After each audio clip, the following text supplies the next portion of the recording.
Sports, politics, education, the streets, and music. Demetrious Johnson. He brings the news and he's always on point about the Lions, Pistons, Red Wings, and the city, Detroit. Demetrious Johnson. He do it for the kids. DJ going live, sports with Big Mike, repping that Spartan pride. Demetrious Johnson. Gospel angel got that spiritual sword, and for them big time players, we got awards from George. Demetrious Johnson. Keeping hunted, big fella, just like me. The truth's what he tell you. Demetrious Johnson. Looking out for the community and the kids. It's the big fella, man. You know who he is. Demetrious Johnson. Hey Detroit, so hot, so hot, so hot. Demetrious Johnson. Detroit, you're now in tune with the sound of Mark Lang, and the show starts now. Hey Detroit, hey Detroit, hey Detroit. Good evening and welcome to the Demetrious Johnson Show. The big fella is back from the big time Super Bowl game yesterday, folks. I'm gonna tell you something. It was a good game yesterday too. Well, for the team that I wanted to win. I'll give you guys more information on why I wanted the team to win, okay? My man Jeff, what's up, Hurricane? How you doing? It's all good. I just love the hypocrisy, though. They got the poet out there. They got the people doing the national anthem and God Bless America and all this, and not a mention of Colin Kaepernick. And then, walking the sidelines are three assistant coaches, at least one of whom, all three who are African-American, at least one of whom should be a head coach, if not two or all three of them. So the hypocrisy of the NFL was on full display yesterday. Hey, and you know what was interesting? I mean, let me tell you how conscientious my man Jeff is, folks. I mean, now, we always talk about, white guys and white folks, all this stuff. Jeff was so conscientious, he texted me and said, hey, man, what the hell is going on? They have not said anything about racial injustices, have said anything about that. They just kept this thing moving like it was no big deal. And you're 100% right, Jeff. It is hypocrisy at its best. You know what I'm saying? And we tend to forget how hypocrisy works and how these people really don't give a damn about the big picture. You know what I'm saying, Jeff? Right. What it reminds me of are the tobacco companies when they used to say, "Oh yeah, don't smoke if you're a kid. We don't want people smoking. Smoking's bad for you. Only smoke if you want to make it a choice. And we don't sell the kids. We don't want kids smoking because smoking is an adult thing." And they knew full well that when they said smoking is an adult thing, well, what do most teenagers want to be? Adults. So they made, cigarettes so they were appealing to teenagers because that was their future customers. But all along they said, oh, no, we don't want kids smoking. Smoking's only for adults. So it's that same kind of hypocrisy, if you ask me. And you know what I find interesting with the Super Bowl, you look at the Tampa Bay Buccaneers. Hey, what's up? Hey, I got to say what's up to my girl, Miss Boyd. Pamela Boyd, thank you. I love you always. You watch us and follow us every day. So thank you so much. Hypocrisy at its highest, right, Jeff? Like you said. Hey, what's up, Debbie? How you doing, girl? Good seeing you again. Oh, and her husband is having some heart surgery tomorrow. Make sure we pray for y'all. My girl, Debbie Boren's husband's having a heart surgery tomorrow. Our prayers go out to you. That's on our Facebook page, so you can listen to us and watch us on that too. So Jeff, this is what I find interesting, though.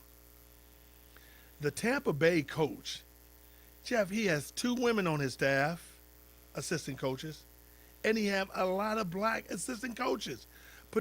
He's got Byron Leftwich, he is the mastermind behind the offense. And I think the defensive coach is Todd Bowles, who's the mastermind behind the defense. Right. And Arians actually said it himself. First of all, a great head coach obviously hires great staff, and he lets them do their jobs. But he was literally true when he said, as far as the game day, that he really didn't have anything to do. His assistants handled everything. Now, he does get credit for putting the team together, the assistants together, but those assistants, particularly Byron Leftwich, who was singled out yesterday by the announcers, and Todd, who was singled out by the announcers. I mean, you got to remember, in the first game against Kansas City, I don't know if you remember, but I watched that game, and Kansas City scored like 24 points like in the first 3 minutes or something crazy. Mm-hmm. And yesterday, that poor quarterback, Mahomes, who's probably the greatest quarterback playing today, I don't know about in his career, but playing today, he was on a run for his life the whole game. It was a brilliant game plan. Yeah, I mean, they came after him, boy. They came after him with a vengeance, folks. I mean, they were on his behind. Now, let me tell you why I wanted. I was a winner either way. If Tampa Bay wins, I was happy. If Kansas City win, I was happy. Because first of all, let me tell you, I like what the young boy is doing. The quarterback is from Kansas City.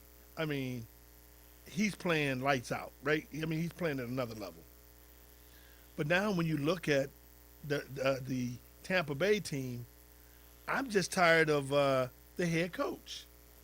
I'm of New England, Belichick. I am not saying Belichick ain't a good coach. Anybody, but coaches don't make players. Players make coaches, folks. Coaches got to get the right player at the right mindset, and it just show you how Tom Brady, folks, how his mindset and his IQ of football, how he galvanized a team. Think about this, Jeff. That's a 7-9 team and going to win the Super Bowl the next year. A 7-9 team. Well, there's no doubt that one of the Right. things that got settled yesterday is that it was Brady and not Belichick. That got settled yesterday. And that's all I wanted to see. I mean, this guy took his 7-9 team, and then I was reading something. I don't know if you read this about the Super Bowl. They were talking about how Tom Brady, I think the night before, a few nights before the game, he was sending texts to his teammates, talking about the strength and what they could do and how to do it, and give them a game plan in their mind, how they was going to win the game. Man, think about that. They say, man, he was up late at night sending texts out to teammates. I mean, the running back and the receivers and everyone. And you see, I've never seen, what is that clown's name, the receiver from Pittsburgh? What's his name? Who's on that team? Who got in all that trouble? You remember? Brown? Yeah, Brown, Antonio Brown. Antonio Brown? I have never witnessed this guy that humble until yesterday. I mean, he was humble. I could not believe this arrogant, pompous clown was that arrogant, was that humble. He looked like he was about to cry. And he said, if it was not from Tom Brady, that man, that's why I was here. See, and I think Belichick didn't really appreciate that. You know, I think Belichick really just kind of forgot what Tom Brady brings to that team because he got so caught in himself. Everybody talking about what kind of great coach. I'm going to tell you something right now. Belichick would never get back into the end. It would never be in the Super Bowl again. Put that in the bank. Y'all hear from me. He would not get in the Super Bowl again. He had a guy, think about it. Hey, man, Tom Brady in his career, Jeff, you ready for this? This is crazy. He's been in the Super Bowl 48% of his career. Who does that, Jeff? It's insane. Oh, my God. So he now Who does that? He's now won more Super Bowls than any other team in NFL history. I think he won 7, and New England won 6, and some Pittsburgh or somebody won 5. He's won more Super Bowls than any other team in the NFL now. So tell me, I want you to tell me, Jeff, how when you look at the whole big picture, explain to me how this guy can win 48%, being in the Super Bowl 48% of his career. 48% of his career, Jeff. First of all, he is a great quarterback. Maybe the best. Although Mahomes, if he lasts, I mean, there may be quarterbacks that are slightly more skilled than him. Somebody else would have to argue that. But he has always had, to be fair, DJ, good players around him and usually a good defense. That defense yesterday of Tampa Bay was incredible. I mean, so remember this. The most prolific offense in the NFL, Green Bay, and they shut them down. And then the most prolific offense in the the most prolific offense in the National Football Conference, Green Bay, they shut them down 2 weeks ago. And then yesterday they shut down the most prolific offense in all of football. I mean, so he's always had a good supporting cast. But it's, we talked about this when we talked to your friend, the front office executive, a couple months ago. It seems like it's almost impossible to win a Super Bowl without a top 5 or top 6 quarterback. Well, they didn't. What was that boy name who came in and won for Baltimore? He didn't throw no interceptions. What is his name? Right. That's because their defense. Right. I know he's an announcer now. Their defense, though, that you remember, was like all world. Right. And Jim McMahon won one for the Chicago. Bulls. But now the NFL is, because of the rules, and they let the receivers off, and you can't chuck the receivers and all that. It's an offensive league now. You've got to have, maybe you could get away with it years ago if you had a staunch defense and a good running game. Now, when's the last time, how many times, probably 9 times out of 10, the winning team has a great quarterback or has a quarterback who played out of his head and threw for 300 or 400 yards, like who was the team that actually beat New England? Philadelphia. That quarterback wasn't that great, but he got onto a hot streak. Yeah, when you want to measure Tom Brady, I've heard people like, is he the best team? What do you call it? Sports guy, a winner of all time in team sports. Nah, you can't give that to no one person, right? That's hard to do. Because I'm not sure he's the best quarterback. I'm not sure he's the best quarterback of all time. He is the best of all time. He is the biggest winner, Jeff, clearly. He is the best of all time. That's the bottom line. But he is the best of all times. What his accomplishment, I don't care who you are. I mean, it is more difficult to repeat in football than it is in basketball or baseball, okay? It is real difficult in football, all right? However... Well, let me ask you this. How do you think yesterday's game would have gone if Brady played for Kansas City and Mahomes played for Tampa Bay? Brady would have got hurt. He wouldn't have been in there the whole deal. You know why? Right. Let me tell you why. Let me tell you why. Let me tell you. Right. Because the 2 tackles was out. The starting tackles was out. When you lose starting tackles, you have a problem. You truly have a problem. When your tackles are out, you have a major problem. That's what people don't understand. When I heard those 2 tackles was out, I'm like, oh man, there ain't no way they winning this game. Because that's almost like that's like the key, particularly the blind side of your quarterback. That left tackle is essential. That's probably the most important guy on that offensive line if you got a right-handed quarterback, is that left tackle, because he's got to protect that blind side. So the backside, because the quarterback always, when he drop back, he's right-handed, he's normally looking to his right. He is not going to see that guy coming from that backside. So I'm telling you, Tom Brady, to play, and he wouldn't have been able to move around either. See, you got to give him the quarterback for Kansas City credit. Mahomes, right? Let me tell you how you got to give him credit. They was putting pressure on Mahomes, right? He made some throws, Jeff, that if these receivers catch the ball, they were 2 touchdowns. 2 guys got hit right in the face with the ball. A couple of times, I think it hit her right in the nose. Right in the face, all right? So no, but that's what I'm getting at, DJ. When you say he's the best quarterback ever, I'm not going to argue with you. Having said that, basketball is really the only, because there's only 5 players on the court, is really the only game where one person can dominate. With 53 players on an NFL roster, you need more than a great quarterback. And Brady's always been surrounded with players that were. Well, he didn't have a lot of elite players in New England now, Jeff. I mean, at one time he had not on offense. He usually either had a defense, right, or he That's had. what I'm saying. But that offense, but he made good decisions. With the ball, he made his offensive players better. Those wide receivers, after they leave New England, never have as many catches as they did. He is so accurate. Edelman and all those guys. I mean, Edelman, he was a decent receiver. They want to make him all world. But I'm telling you, what this guy was able to accomplish in that time span, I was just shocked. I'm telling you. And Tom Brady, think about this, Jeff. Tampa Bay was 7-9 last year. They had talent, but they didn't have, and they could have put another quarterback in there. He wouldn't have got to the Super Bowl. Tom Brady makes great decisions in the game. Oh, no. I'm not arguing that. I'm just saying I know he's a top 5 quarterback. There could be other quarterbacks who are better who never had the supporting cast he had. That's all I'm saying. I agree. I wouldn't argue it.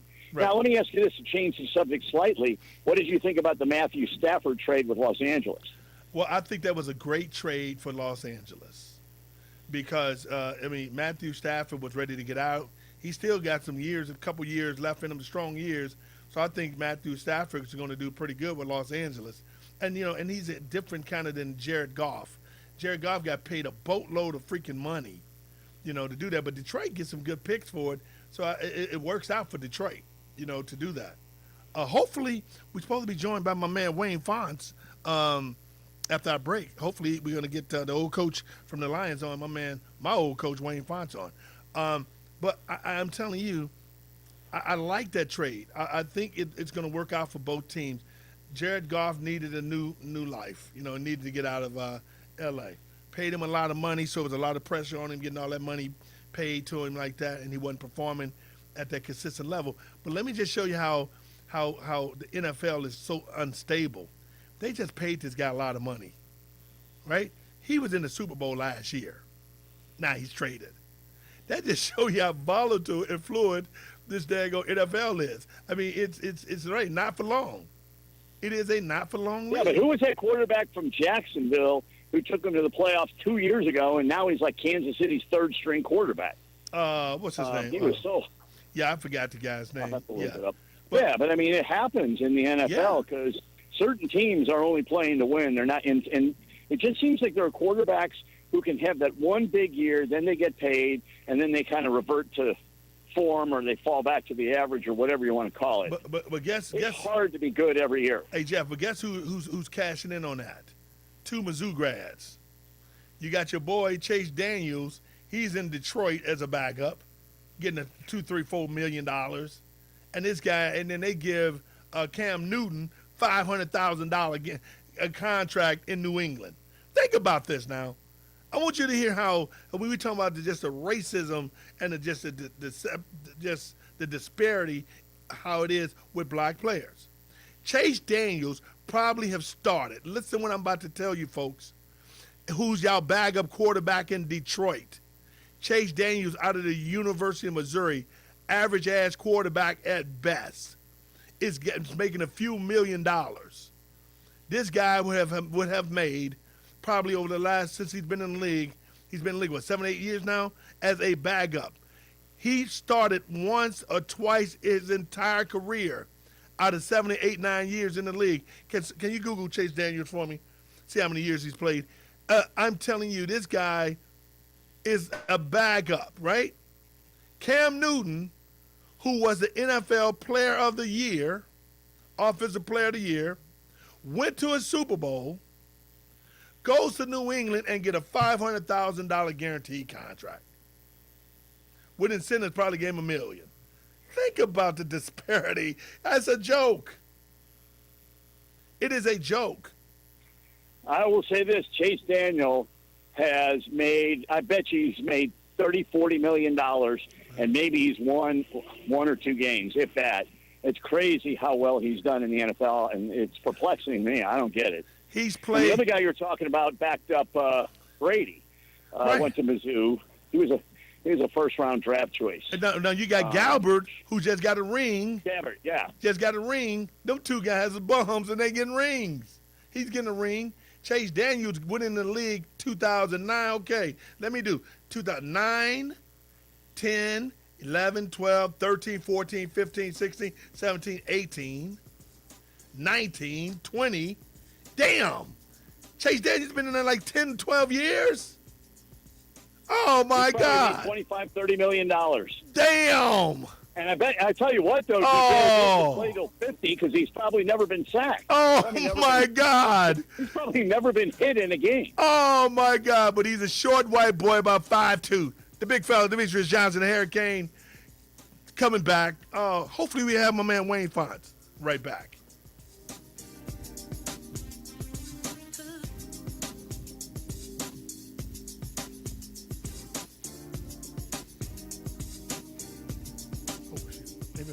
Hello, I am William M. Davis of the Bart McFarland Neighborhood Community, inviting the public to join us for Black History Caravan Tour here in District 7, Saturday, February 27.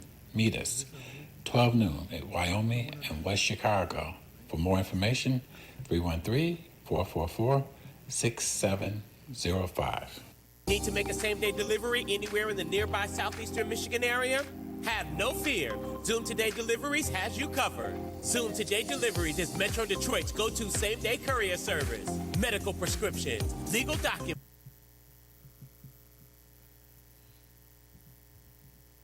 Hello, this is Demetrious Johnson Shows calling for Mr. Wayne Fonts. Okay, Mr. Fonts, he wanted me to reach out and just see if you had a few minutes to go on with him, about 10 minutes. Okay, great. We're going to put you on hold, and when he's ready, we're just going to drop you in live on the air in a couple of moments, okay? Wayne Fonts is coming up with us. All right, thanks a lot.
Welcome back to the Demetrious Johnson Show, the big fella flying high and feeling good because he got his boy Jeff, the Hurricane Rainford on.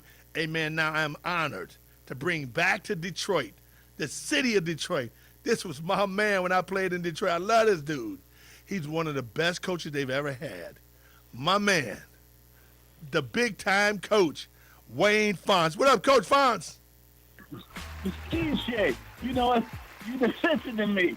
That introduction was so good, I thought maybe you were talking about Don Shula. You know what I'm saying?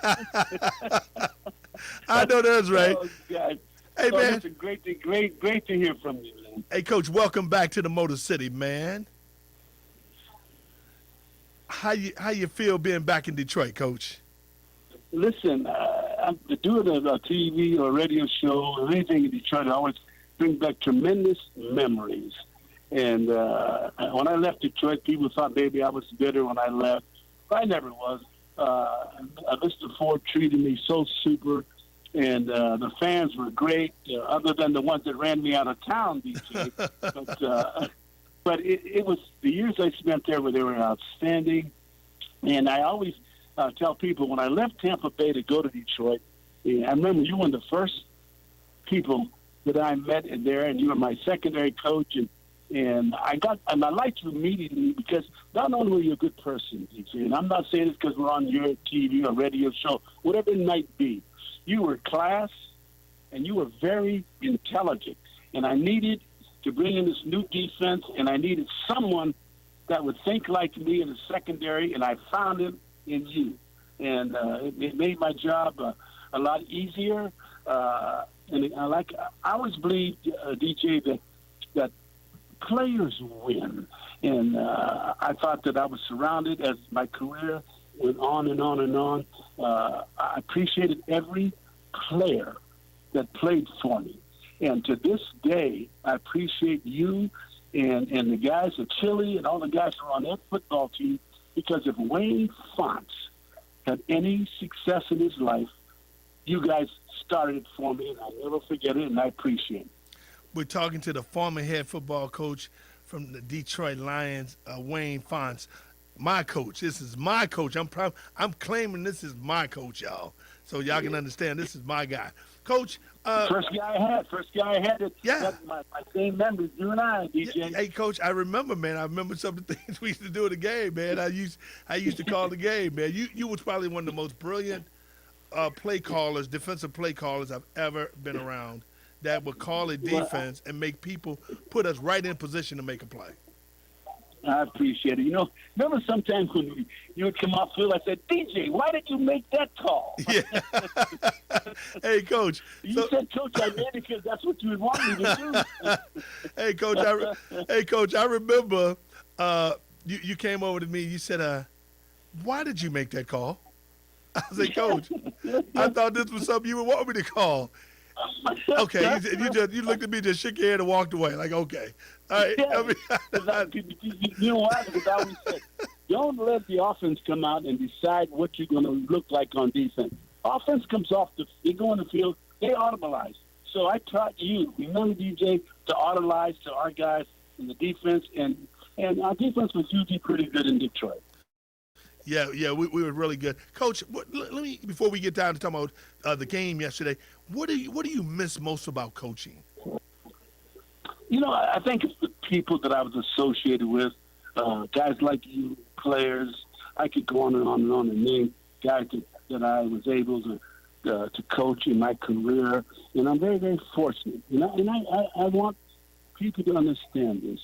I was very, very fortunate to coach a bunch of guys in my career that were class individuals. I don't think I coached a bad guy, and today I think that's important. So I feel I was very, very fortunate. We're speaking with the former head coach of the Detroit Lions, my coach, Wayne Fonts, who I enjoy playing with. Coach Fonts, watching a game yesterday, what when you watched the Super Bowl, Wayne Fonts, who's one of the brilliant defensive guys, what do you think was the weakness of the Kansas City defense and the strength of Tampa Bay's defense? Well, let me start with the Tampa Bay defense. I know the defensive coordinator, and everybody said that this defense was suspect. But if you go back and look at this defense, it got better and better and better, and it rose to the occasion on the day it needed to. They played outstanding defense. Their whole deal was, DJ, to go in and disrupt the quarterback. And they did that. The quarterback was running for his life the whole game. It reminded me of back when I grew up, in a small little rural area, and then my dad used to go out and when one had chicken, he would grab the chicken and wring the neck and throw the chicken down, and the chicken would run crazy. And that's what their quarterback looked like. I mean, I'm serious. They put this guy in tremendous need. And you take your hat off to Tom Bowles. He did a great job on defense. What a great coaching job that he did. So now, when you look at the Kansas City defense, what do you think they was lacking? Well, I think they went into the game and said, we're going to stop Tom Brady. And that was their whole thing. Let's stop Tom Brady. If we can stop Tom Brady, we'll win this game. Now, they had no answer to Tampa Bay's running game. Once the Tampa Bay running game got started, they couldn't slow it down. And I'll tell you what I saw in the game, DJ. When the running backs from Tampa Bay got the ball, they were going upfield. They were looking for the defensive back, not to run away from him. They were looking to run his butt over. Oh, yeah. They put their attitude going to the game was, we're going to kick your butt. And you know what? And physically, Tampa Bay controlled that whole game. And now, when I'm rattling, Coach, but when that game started, if you recall, if your fans recall, the people listen on radio, Brady went 3 and out. Exactly. Next series, he went 3 and out, or maybe 1 first down, and he punted. Because they was passing. He came off that field, and the third series, he had it figured out, and he went on from there. They couldn't stop him. That is a brilliant quarterback's mind, and I'm sure he audibilized a lot in that football game. And when you get a guy like that, I wish I would have had him. I know that's right. I want to say this without any reprisal. If I'd have had him, the Detroit Lions would have had 4 or 5 Super Bowls also. I know This is that's a right. great quarterback. Hey, we're speaking with the former head football coach of the Detroit Lions, my man, my coach, who I had the blessings and the pleasure to play for, Coach Wayne Fonts. Hey, Coach Fonts, now you came out of Tampa Bay. I don't think Correct. people remember you was the defensive coordinator at Tampa Bay, but you was there with the Selman brothers. You was there with Hugh Green. You talk about that. Talk about the days when Tampa had a defense that was off the charts.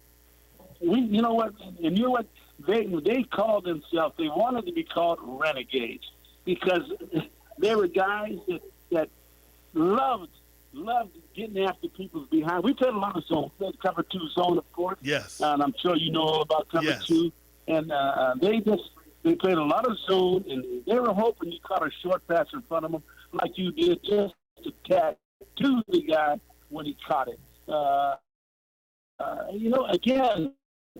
Again, I know I'm rattling your coach because I'm you're so fine. excited about. I'm just excited about the win, Tampa Bay win, and they deserved it. They were 7-5 at one time, and they went on to win every game after that. But I always told you this, and I hope your listeners understand this, and I really believe this in my heart. Players, and I always said this to my team: players win. You could be you're a great coach because your players played well and they won for you. There's no way in the world that a great coach can win a Super Bowl without players. And I was always a players coach, and I believe this to today. Anybody who wins next year, you better have good players. The players win. I know that's right. Hey, Coach, I got my co-host Jeff. Got a question? Go ahead, Jeff. Go ahead, Jeff. Yeah, Coach, I don't want to contradict you or anything, but I could have swore I read on the internet one time that DJ led the league 3 straight years in blown coverages. So I'm just saying, that's not really my question. And I don't mean to cause a lot of trouble, but You know what? You may be absolutely correct. 'Cause when he came off the field, I said, DJ, what was that? He said, you're the one that called it. Listen, you know what? You know that he's a guy that's been successful in life, and I hope, DJ, you continue to what you're doing, and I hope people understand that what you're doing is a tough job. There are times you have to say things you don't want to say, but you have to say it. And I want to say this. I think right now, Sheila, the CEO of the Detroit Lions, I think she's doing a good job. I think she's got a good organization going for her now. I think the Detroit Lions, when they traded the quarterback, which I thought was one of the best quarterbacks in football. Yes. They traded him, and they got a quarterback back. They got draft choices. Detroit Lions, people, listen to me. I think Sheila has got this team ready to go. In another year or 2, the Lions will compete. Wow, Coach, man, you going on a limb, Coach. I'm going out on a limb. What they're doing right now in Detroit, they're going to say, we're getting rid of a great player, but we got a lot of young players, and we got a lot of draft choices coming in. And that's the key. Now, once you get these players, don't let them leave. I remember we were in 1991, I believe, when we had, we just got great players. Again, with the need, they went to the one game from the Super Bowl. That was my team. Those were my players. Yep. And then we lost a lot of those players to free agency. Don't lose the players that got you where you want to go. Don't let them get off the bus. I know that's right. We're speaking with the former head football coach of Detroit Lions and my good friend and my former coach, Wayne Fonts. Hey, Coach, and I remember, before I let you go, but I remember playing for you, man. The thing that I could appreciate playing for Coach Fonts, you let us have autonomy. You let me do what I had to do on the field. You let other players do what they had to do on the field, but you held us accountable too. You know, you made sure that, you know, hey, if you didn't handle your business, you know, we had to face you. I'd never forget that. You know, DJ, and people thought maybe I was too easy because maybe I was ahead of my time, Coach. I'm not going to laugh on that. No, that's But true. I You was were. I was one of the first guys that when a player got hurt, I ran on the field to see how he was. A player came off the field and had a great play. I hugged him. I kissed him on the helmet, wherever it was. To me, that was important. And then after that, other coaches started doing that. But then it was okay. But I guess when I was in Detroit, they said I was too easy. But you know, as a player, No I doubt. told my players, DJ, you were one of them. I said, look, there's a thin line, and we're all going to be on this line right here. I'm just with you guys. But when I say this is what it is, that's what it was, and I think the players respected me for that. Well, I'm going to tell you something, Coach, man. You always my man, and I appreciate it. Love you, man. I appreciate you taking time out of your busy schedule to come back and talk to us in Detroit, man, and the Detroit family.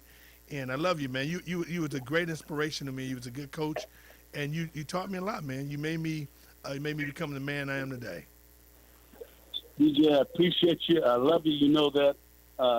You got me all fired up, man. You know. Hey, man, that's how you are, I man. want to be back on that field all of a sudden. You got me excited. Hey, man, you was a hell of a coach. Listen. I want people to look at your pedigree as a defensive coordinator. Look at Wayne Font's pedigree as a defensive coordinator, and y'all tell me if he wasn't one of the best. I am telling you, when you came from Tampa, when you had Hugh Green, the Selman brothers, you had it loaded. And guess what? You came to Detroit. And let me tell you how much this guy loved, Jeff. Let me tell you how much Coach Ponce loved Tampa. On the off season, we did a mini camp in Tampa. We did a mini camp in Tampa. I ain't never heard of that, Jeff. I never heard of a team going to another person's state to do a mini camp. This dude right here was something else, man. I remember. So look, we get a mini camp. But we're getting out of Detroit. It's too cold. We're going to Tampa. You guys went crazy. Yes, sir. I'll never forget it, man. So, Coach, thank you for taking time out of your schedule, man. I know you're busy, but I appreciate the love, man.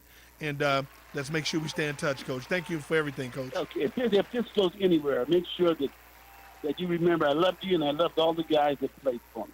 No doubt and about that's it. important to me. No doubt. We know that, Coach. Thank you, Coach Fonz. We appreciate it, man. Thank you, Ray. Relax. All right, my man. Enjoy yourself. All Love right. you, man. Thank you, Coach. That's my man, Coach Fonz, man. I love that dude, Jeff. There you go. Thank you, Michael. Thank you, man. That dude's a great coach, man. I'm kind of like all the players. 53 players a year, coaches 20 years. Mhm. That's like 1,000 players. Right. I'm surprised he remembered who you are. Well, That's pretty impressive. Hey, Jeff, I was His one part. of the better players he had up there, Jeff. So let's act like I couldn't play now. I mean, I don't talk about it, but he was. I called all the plays for him. All the plays. So on what did that defense. entail on the defensive side? People probably, casual fans probably don't know what that means. Okay, They know on the offensive side. So kind of What like does that mean on the I was like the defensive side? quarterback on defense. So when anybody come out in the formations, I would have to change our defense to go against a formation that we call a defense. They'll come out in another play formation. I would have to. It's kind of like playing chess. You look what they come out in, then you make your adjustment call to give you a better chance to stop them from going down the field. So I made all the check And what calls if they for like them. quick snap it or something while you're in the process of changing? Yeah, and moving? normally they won't, because they'll come up and the quarterback will look, and he will look and look around and So start he's making trying calls. to figure out the same thing. Yes, he'll look at our Yeah. defense, and then he'll start making an audible, and then they'll start going in motion or whatever. Then you see defensive guys moving over. They adjusting their defense to what the offense is doing. Well, then let me ask you a question related to that I was going to ask the coach. So, again, as a casual fan, the announcers will say, okay, back in November, Kansas City smoked Tampa Bay's defense. They scored like 24 points in their first 4 possessions. There was no defense there. Then they said in the Super Bowl, Tampa Bay made adjustments.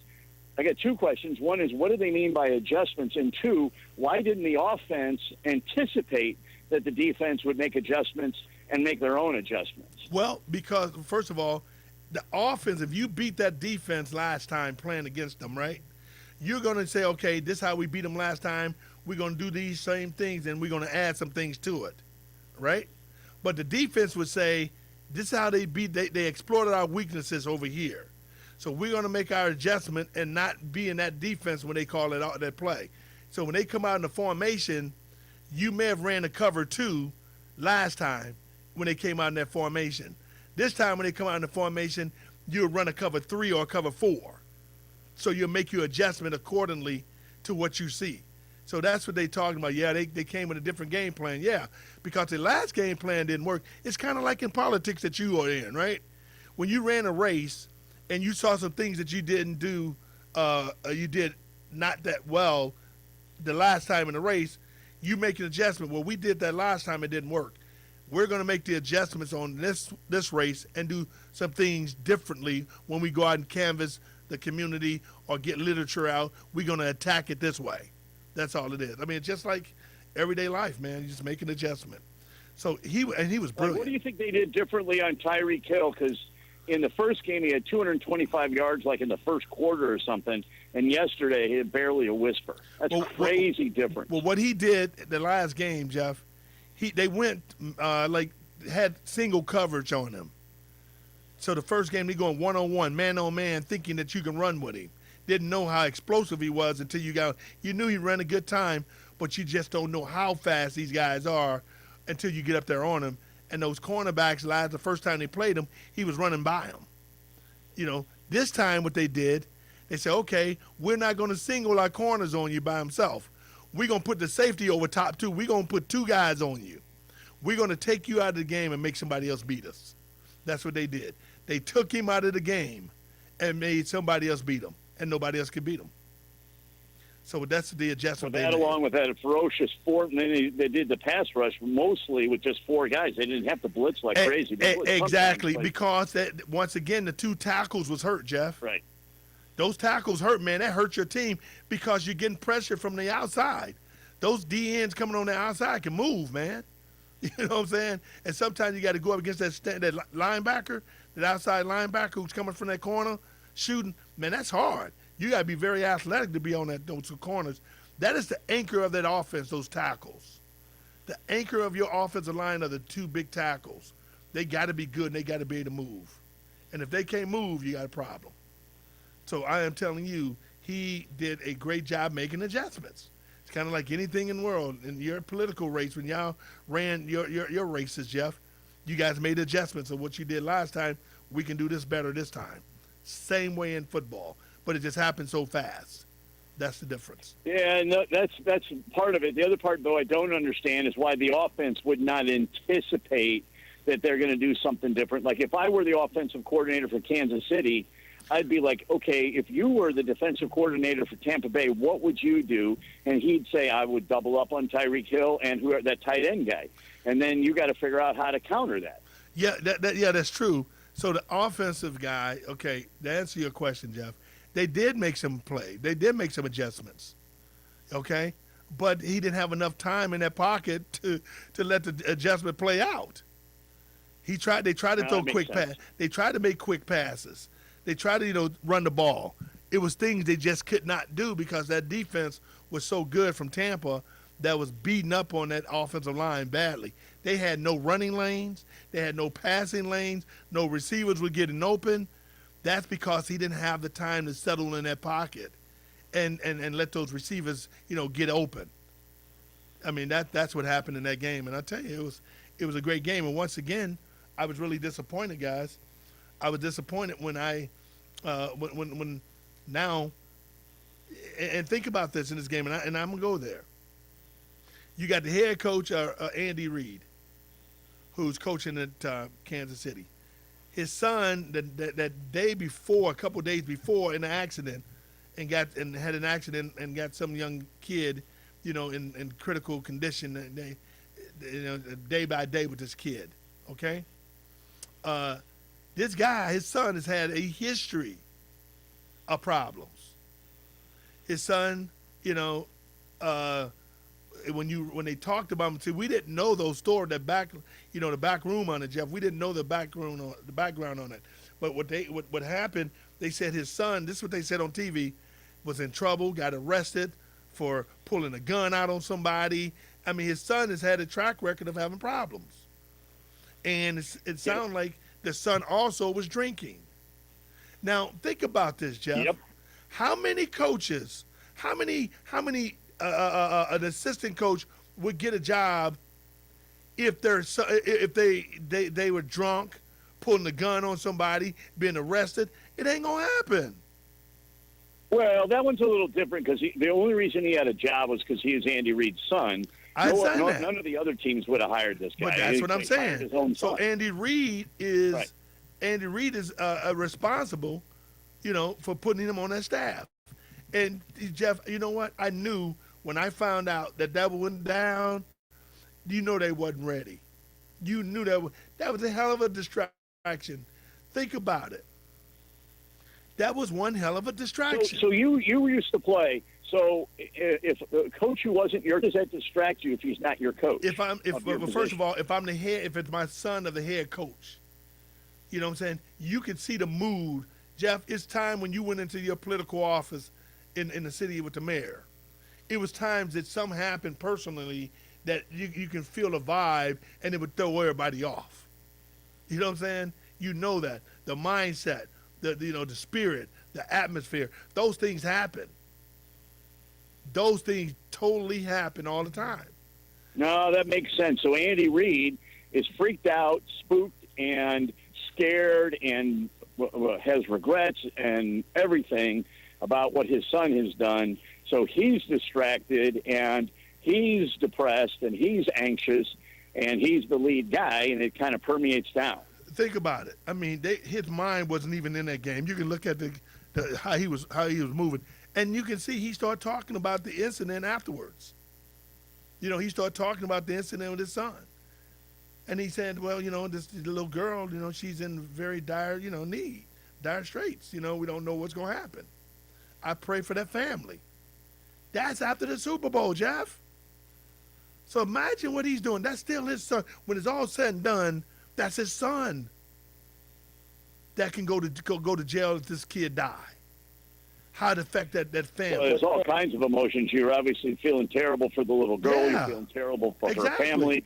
Your son may have done something truly awful, and he may go to prison. So as a parent, it would be a horrible, horrible situation. Exactly. So let's we're gonna get down to some business in a minute, but that's important to understand that Chicago, Kansas City, it affected the whole team. That coach is that motivational factor normally in that team, man. Think about it. That coach ready to roll. His mind ain't there. It really is their main job, right? Because Yeah. the coordinators do most of the grunt work. Yeah, they do the groundwork, but you set the tone as a head coach. You was the head coach. Okay, Mayor Slade was the mayor, but you ran the things, Jeff.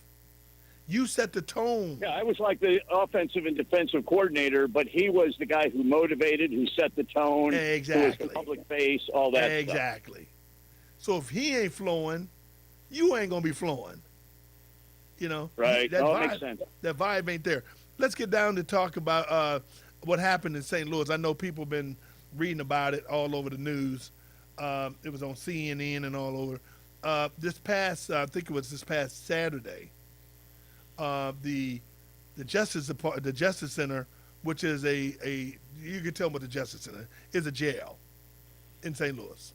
It's a jail or downtown, really what would be considered to be a maximum security facility. Okay, and on Saturday, they had a riot. Some prisoners called themselves rioting. Right, Jeff? Is that about the description of this? Yeah, basically what happened is started with one inmate and one corrections officer, and then somehow, unbeknownst to those of us in the public, the whole floor got access to the electrical system, or electronic system rather, and were able to get out of their cells. And then they broke out some windows. So this is downtown. We're all right across from City Hall in St. Louis, downtown St. Louis, right across from City Hall, where all the news stations are and all that stuff. Broke out windows, created banners, and set some stuff on fire. And probably happened about 2:30 in the morning, and it was quelled around, I think, 10:30 in the morning. And what I'm hearing, and this is what I'm hearing, Jeff, right, that one of the prisoners got out of his cell, and he was able to jammy the locks and get out of his cell, goes down to the security guy, and security guy telling the guy, you need to get back in the cell. He jumps on the guy. These other guys able to jammy their locks and get out of their cells too. And like 8 guys, this is what they're telling me, 8 prisoners was jumping on the security guy. Okay? He gets help from the other security guys to get him up out of there. and then I guess they took over one of the units up there and started breaking out windows, setting fires on stuff, throwing it out the window. But the thing that I find interesting, they had no demands. You know what I'm saying? It was no demands on, we've been treated badly. This is what's happening. Nothing like, hey, we're not going to move until we get some justice here. We're not going to move until you do this. But they was sitting, hanging out signs of gang signs and rapping the organizations, the gangs they with. I mean, it's just the most ridiculous stuff I've seen. But it's two things I have a problem with. First of all, antiquated lock system. You know, if they're able to jimmy locks and get out of maximum security, you got to get your locks in order. You got to get that secured first. And then secondly, you know, for those guys to create all that and no demands on how they've been treated or anything like that, I don't get it. Because what you do now is just put more time on yourself, that if they find you part of that whole coup, then guess what happens? Then guess what, Jeff? They gonna charge you. You know what I'm saying? Well, they should charge them. They gonna charge you more time. Yep, they should. So I don't understand why these prisoners would do that without a real demand on, hey man, hey, we're taking this position because this is what we need. I can understand that more. Well, so here's what we don't know, DJ. We do not know what the inmates who participated in this, we don't know what they're charged with, right? So nobody there is charged with, like, you know, possession of a small amount of marijuana or petty theft. They're almost all charged with major crimes. So we don't know if they're charged with first-degree murder, first-degree rape, you know, what it is. So it could be that they're looking at going to prison for most of the rest of their life. So what do they got to lose? Okay, so they're going to facing a 50-year sentence, and they're going to add on another year, and they get to have kind of a good time and run free for a little while. What do they got to lose? I mean, run free for a little while, a few hours? And then the only way you're going to run is in your same area that you're from? In that little Well, I that block? understand that, but you get control of your life for a few hours for somebody who's about, I'm guessing. But again, you're still we don't not know control. what But they Jeff, you're still are. not control of your life because you're still in prison. You know what I'm saying? But what are they going to lose? I'm not going to argue with you because I don't really know what their motivation was. But what do they got to lose if they're facing 50 years to life in prison or something? Because that's what a lot of those guys are. I understand that. But Jeff, if you what do you don't, got to lose? if you don't make no demands of you inhumane situation, what are you doing it for? You don't want to. I mean, maybe there's no demands to be made. That's what I'm saying. Obviously, it wasn't. You know what I'm saying? I don't know. Sometimes people just do stuff because they can. Doing it because they can still don't justify why they did it. You know what I'm saying? That's a different issue. Whether you justify it is a different issue. Why they did it is what we're discussing. Justifying it is a different issue. Okay. Why did they do it? You saying for control? They could. No, because they could. And yeah, for an hour or two, they actually were in charge for an hour or two. Now, some people are like, again, I don't know I don't know how I would act if I was looking at staying in prison for the rest of my life. I have no idea what kinds of decisions I would make. I mean, hopefully you and I won't have to figure that out either. You know what I'm saying? I'm not. Generally speaking, though, DJ, I'm thinking, I haven't really thought about it, but I'm thinking, why would I play by the rules if I'm going to spend the rest of my life in jail anyway? So what's the point? Well, I think this. I mean, it's kind of like this. I've never been in jail, and I pray I have never go to jail or prison. All right? But I'm thinking this, guys and ladies. I'm thinking this. You can live in prison. You can be in prison. I mean, prison ain't no good place to be under no circumstances. But I'm thinking in prison it can be a little harder for you if you do the wrong thing than it is doing the right thing, trying to do the right thing, or fall within the rules. That's what I mean. Because you ain't do the right thing because you're in there. But there's some guys that shouldn't be in there that's in there. All right. So I'm saying this: try to follow the rules to the best that you can, and fall within the rules. Is better than do that than be in a damn hole. The stories I get, guys being in a hole and all that stuff. I mean, so this coup or whatever they to take over. I mean, hell, it was just like in Washington D.C. You know what I'm saying? And you know, it was. I will agree with you. It was just as pointless. right. I mean, it was like running up a hill, ain't getting nowhere. I have no idea why they would do it with no demands. I can understand if you inhumane. I've heard that is it inhumane situations, the environment, food, or whatever. I heard all that stuff before, but that was not the issue on this riot. That was not the issue, and that's what I'm not understanding. At least take a position of an issue. If you're gonna do more time, take the time and do what you gotta do. Hopefully, coming back. Hopefully, we would have my man coming on. I think he's coming on. He said he was coming on.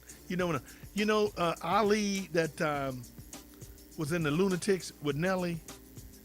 They got a big feud going on. Hopefully, we can get on and get Ali's story, the big fella, the Hurricane. We'll be right back.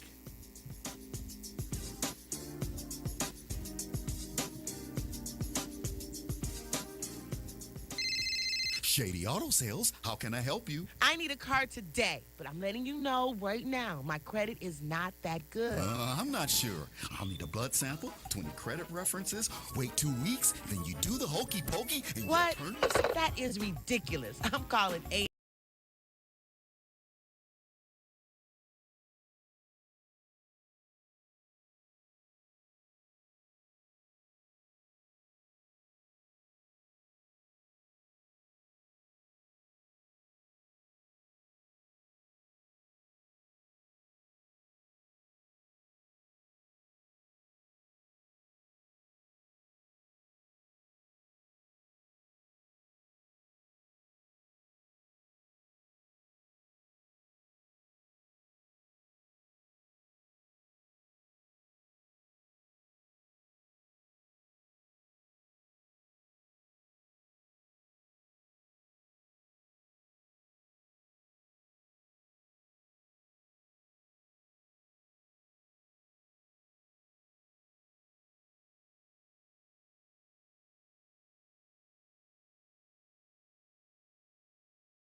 Welcome back to the Demetrious Johnson Show, the big fella flying high with my man, the Hurricane. What up, Hurricane? It's all good. Hey, man, all good. Hey, we got some interesting stuff coming up. Yeah, we really do, man. This is kind of one of our light shows today, y'all. But we got a guest coming up, and we're doing more guests today. Wayne Fonts was great. Got to say what's up to my man, Drew Ali. Mike Wilson, what's up? Jackie Mack, what's up, girl? How you doing, man? On the Facebook, they be keeping it real. So, it's a situation that's going on with Nelly.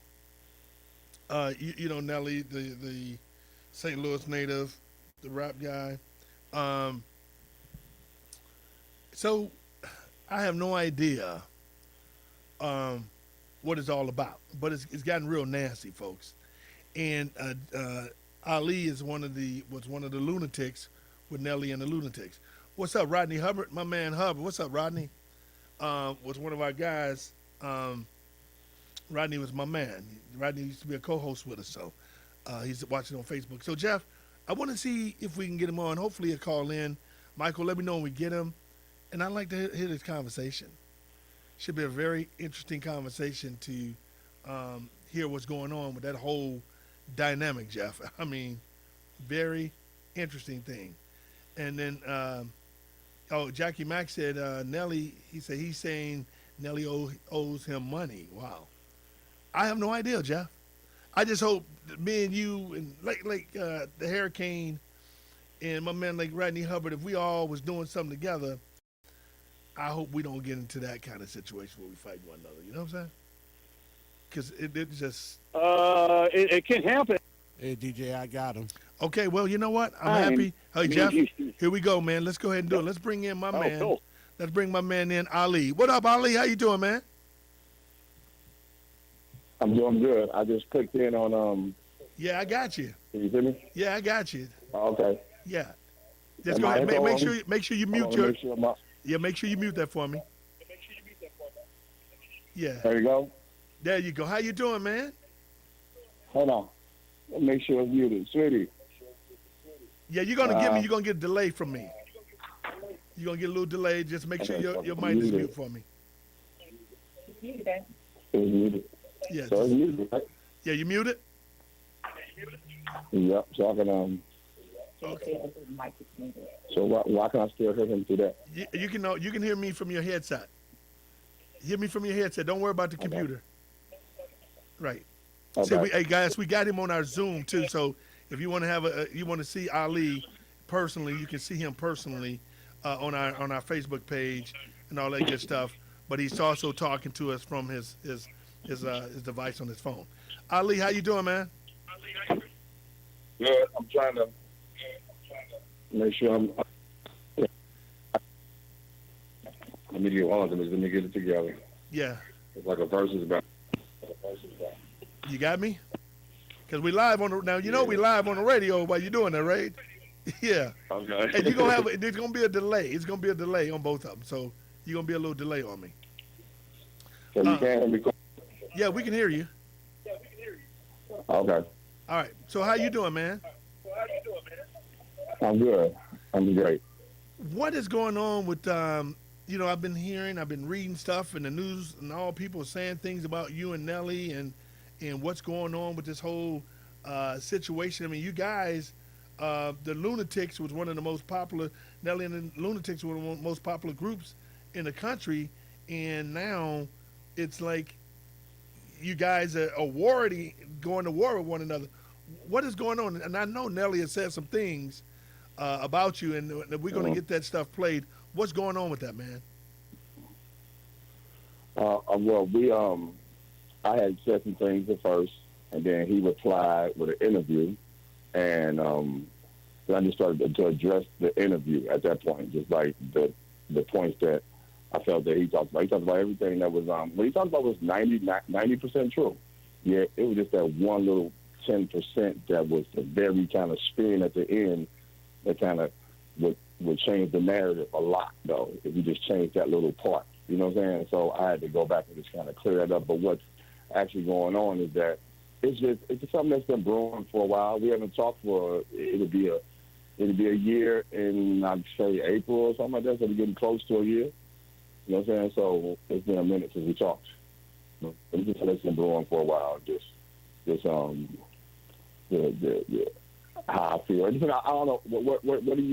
What do you want me to kind of start at? I want you to tell your side of the story. What's happening? Because we speak with our folks in Detroit. Okay. They don't know a lot of stuff about it.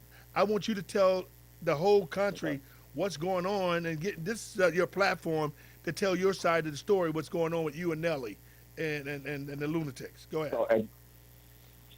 So at the end of the day, so it's kind of separate from the whole Lunatics. I don't want to add everybody into my, even though I'm speaking up for everybody at times, even though, you know what I'm saying, like, I'm okay. I'm comfortable. I'm cool. And if my brothers are, me being the oldest and me being the one that spoke up in the past, I don't think it's right now that I, just because I'm comfortable, I'm cool to just be quiet or whatever. But with me and him, I'm at the point now. I'm just talking about, I spoke about, like I said, what I thought was lies. What was lies? I just pointed them out. Now like I said, I did a radio interview. I'm talking to you now, and now I'm giving out, because I want to give it out, like at least on the Zoom so people can look and see my face. You know what I'm saying? It's about being, it's about loyalty at this point. It's not about no money. It's not about any publishing. It's about none of that kind of stuff. We worked on the Country Grammar album together. Yes, I wrote a bunch of stuff for him. I gave it to him, though. We had an understanding that this was yours. You keep the publishing. It's okay. I don't have a beef with that. My brothers might have a beef with that, and I'm rolling with them on it, you know what I'm saying? But me, I go into if I ain't got it, I don't need it. You know what I'm saying? I don't want it. You know what I'm saying? It's that type of thing with me. So for me, it's just too many situations just been blocked. Just repeatedly over the years. It's just been, as like say 17, I had, before that, he was between managers. And I got a phone call from his current manager. They wanted to manage him. So in the process, so they called me and said, yo, Ali, we want to manage him. If you can reach out to him and talk to him and see if he'll do it, we'll give him bread or whatever the case may be. And we'll give you 5% or percentage, you know what I'm saying, for you on the road with him. So, you know what I'm saying, you can come to the company Maverick with us. You handle Nelly on that situation. We have other artists, too, that you can handle. I'm thinking, I'm going to give you 5%, and Nelly has to give them a percentage regardless. So I'm not getting anything from Nelly. I'm getting it from them. They're going to give me 5%. I'm like, oh, my goodness. So if he gives me $5,000 a show, say. So if my 5% is with them is total $10,000, I'm still telling him I'm going to give you back, I can give you back 5 just to keep my 5. I don't need to get overcompensated, but now I'm standing on my own. I got a job. At the time, I'm 43, I'm 44, I'm 48 now. At the time, I'm 43, 44, whatever. I'm excited when they tell me this. I tell my wife, she instantly starts looking for houses in L.A. You know what I'm saying? I'm thinking, because I just know it's a go. It's a win-win situation. I'm at the management company who had just got bought out by Live Nation.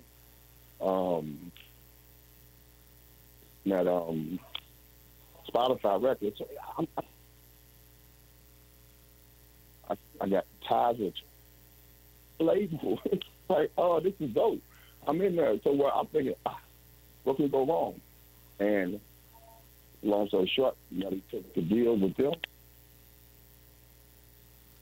You're going in and out. You're going in and out. So let me make sure you're going in and out. Let me ask you this question. Hey, Ali, so are you saying Nelly took the deal with them? Okay, can you still hear me? I want to make sure you can still hear me. I hear you now better, okay. Way better. There you go. Now, are you saying Nelly took the deal with you, with them? You thought she had the deal, but he did another deal? No, okay. So let me say it again. I was going. I'm sorry. Okay, they called me. The management company called me. So, yo, you want to do Nelly? You want to manage Nelly? If you can get him to do it, we'll give you 5%.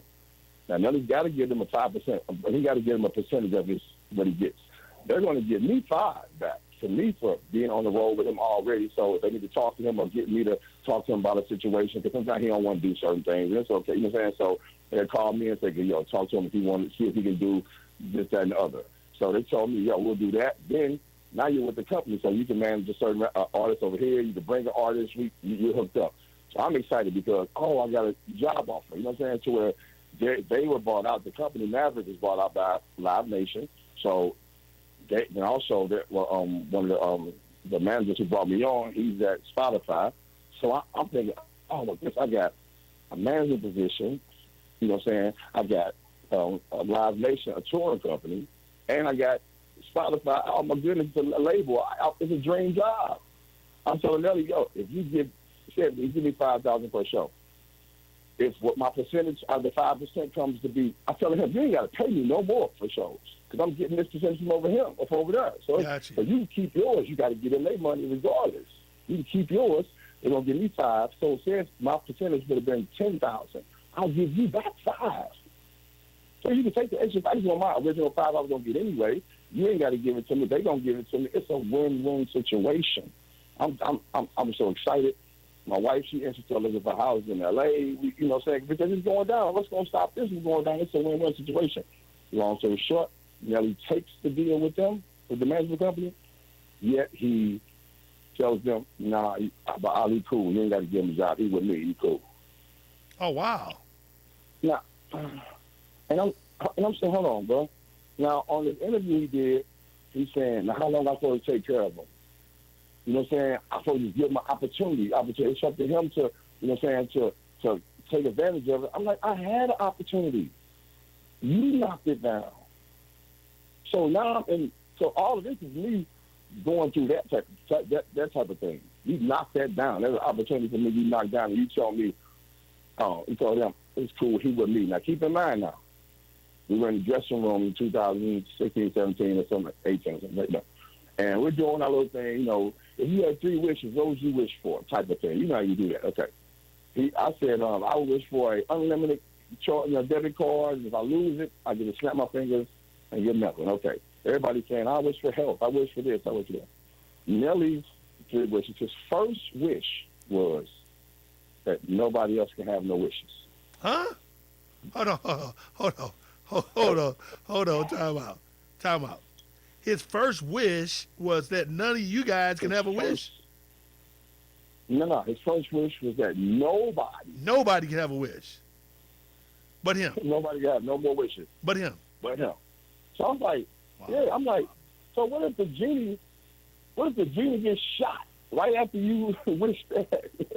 You didn't take care of your first thing. So if you told me, Demetrious, that my first wish was for me to be able to own 10 skyscrapers. When you leave this job right here and you went out and invested into real estate, I wouldn't be surprised because that's your wish. So if his wish is for others not to have no more wishes, so his wish is for others not to have.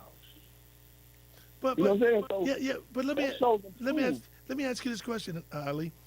We speaking with Ali. He was with Nelly and the St. Lunatics, one of the most pronounced and unbelievable rap groups going in the day, right? So out of St. Louis. My question, why would he wish nobody else can be successful but him? I mean, all you guys. He wished that nobody. This is what I'm taking. I'm taking it. I wish nobody else can get a wish. That means I wish nobody else can be successful. I wish nothing good can happen to nobody else but me.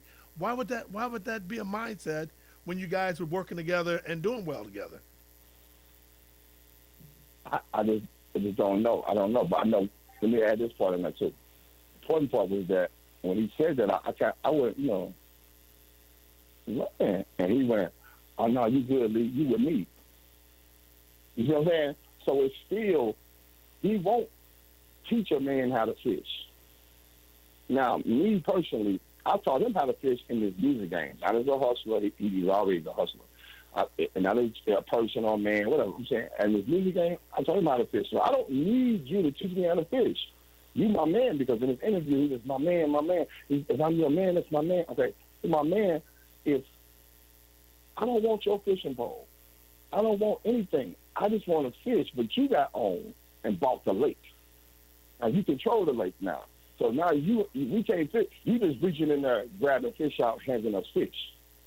You just reaching in, grabbing fish out, handing us fish. We can't go fishing for ourselves. Now, if I choose to go to someone else's pond or lake down the road, he'll make a phone call before you get there and just say, hey, yo, you coming down there, you know what I'm saying? I ain't got nothing to do with that. Don't involve me. That's planting a seed. If someone said that to you, regardless, if somebody you coming, you better hire somebody or something, and before you came, someone called, I ain't gonna do. You instantly you reserved. Like, wait a minute, why did you say that? You know what I'm saying? So it's that. I had an artist. I flew him out to L.A. When I got there, a brother called my phone. I ain't talked to him in 3 years. And the artist was signed to the artist I'm taking was signed to this guy. But he's been sitting around for 2 years not doing that. So I'm saying, okay, let me see the contract, okay? He gets this percentage, This guy gets this percentage. Okay, we'll work that out. Let's go out to L.A., go talk to the label. We'll work it out. I inform them of the situation. Then everybody was cool. We're going to work out the situation. This guy, he won't get as much, but he will. I convinced him, like, yo, you're going to go on the road, you need to tour, you need to do things, you're going to make money. You got a daughter, she got autism, you know what I'm saying? Stuff. So we good. I get out there, saying, the phone rings. It's a guy I ain't talked to in 3 years that he was signed to. Like, what made you call me today? Out of all days, you called me. He's looking for me, checking for me, calling everybody. I talked to him. He's like, in a rush to talk to me. You know what I'm saying? Urgent. Abby, the road manager, called me, the brother looking for your number. I get on the phone with him. I'm expecting him to say somebody passed away or something. He's like, how you doing? What's going on, bro? I'm like, we good. Shit, what's going on? What you doing, man? I'm just on the shuttle going to the hotel. Where you at? I'm in L.A. What you got going on? Oh, man. Wait a minute. Who you didn't talk to? So I left alone. I said, I'm going to have to get the brother a deal. He said, well, he signed to me. I said, I know, I got you, though. I got you. I can't. You got a contract. Now, who was signing the guy? It was a brother named AG out of New York. He was signed JR from St. Louis was signed to AG. But let me ask you. But okay, but I guess my question would be, you and Nelly, you guys were really close at one time. I mean, you remember I did the Budweiser one night stand tour with you guys. Yeah. All right. And you guys were thick as thieves. What made y'all relationship go sour? That you guys. I mean, what made it go sour though? Things like that. Come to find out that as I went through the whole process and getting everything set up, I went to Nelly's house and talked to him and everything. I talked to Nelly at his house. I'm like, yo, AG called me. It was weird. Out of all days he called me. I'm like, y'all mad. Like, yo, AG, I ain't messing with AG. Trying to play me somebody at home playing me. Nelly like, why you mad at him? I'm like, there's somebody, how would he even know I'm here? Something crazy going on. He's like, man, it could be somebody that JR knows that you don't know that JR knows that told him. I'm like, nah, JR ain't got no friends like that. So when I get back home, long story short, talk to AG. Tell AG, yo, bro, I ain't talking to you no more. Some sneaky going on. AG said, well, I'm going to tell you, bro. It was somebody that JR know that you don't know that I'm like, so you didn't change none of the story that Nelly told you today? And he just started laughing like, man, I don't know what y'all got going on. I'm going to stay out of it. So, Nelly, you let me fly here with an artist. I came to your house after I went to the lady, told you about everything, and you still didn't tell me that you called AG and told him.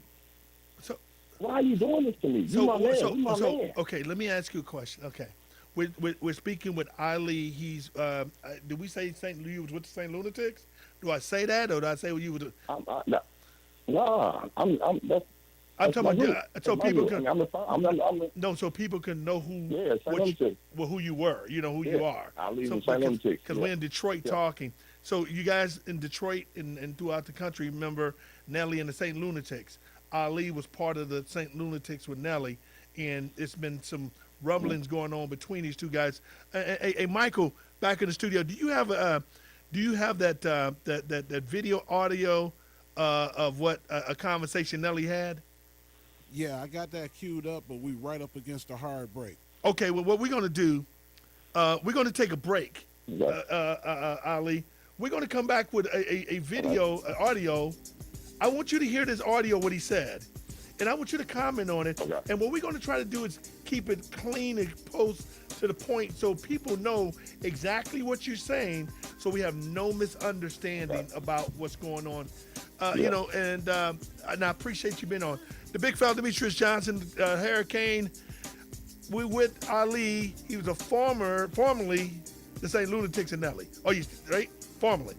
Yeah, still St. Lunatics. He's still with St. Lunatics. All right. He was him and Nelly. We're gonna come back in a minute, y'all. Stay tuned. Thanks, man.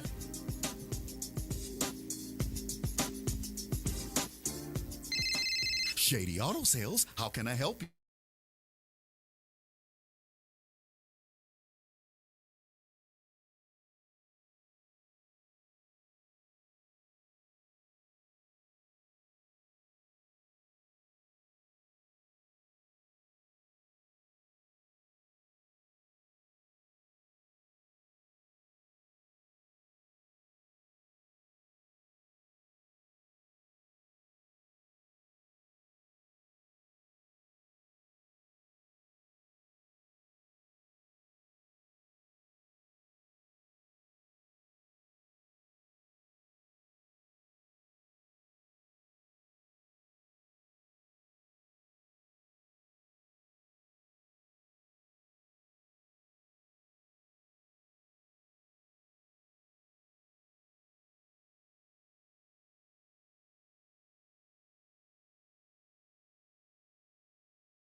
Welcome back to the Demetrious Johnson Show, the big fella flying high with the hurricane, Jeff Rankford. And our special guest tonight is my man Ali with the St. Lunatics, Nelly and the St. Lunatics.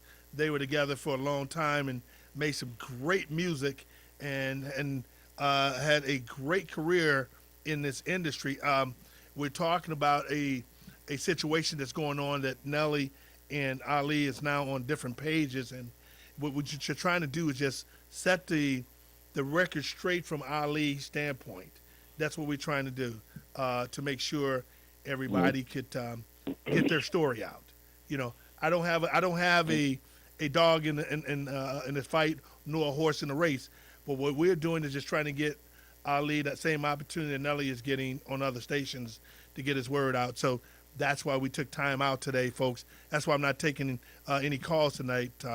We're just having this conversation. So I hope you guys truly can appreciate that we are able to bring this kind of conversation to 910, the Superstation in Detroit.